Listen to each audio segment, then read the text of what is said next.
Okay, we're going to look at line graphs in this video.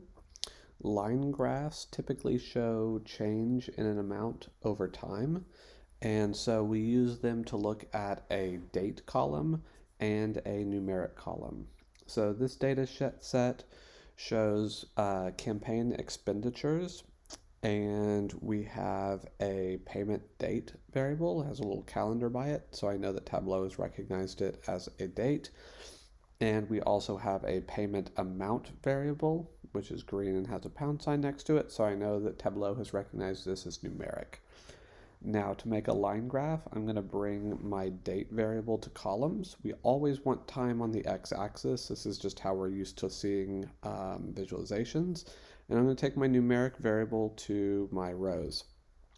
Now, you'll notice this is aggregating my data. So it's saying for the year 2021, find all of those payments and add them up. This is typically what we would want to do. I might want to know the average payment over time, in which case I could change this to average. But really what I want to know here is, over time, when was the most money being spent? So I want sum. I want to add it all up. So that is a basic way of making a line graph. If I want to change the way that the date is displayed, okay, because these dates they have month and the day of the payment. Here it's grouping it into year. So I can click here and I can come down and I have some options here. And what I want are the second group of date options.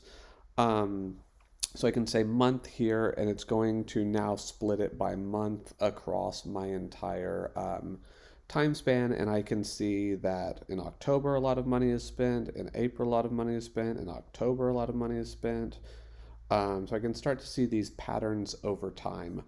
Really important to understand that this first group is going to group it by month or day, but it's going to be across all the years. So if I hit month here, what it's doing is it's taking all of the Octobers and summing those up, all of the Junes and summing those up.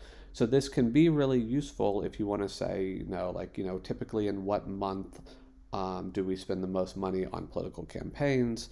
But if we want to really see the change over time, and I think that maybe one year might be different than another year, I want to make sure and use this second set of date options.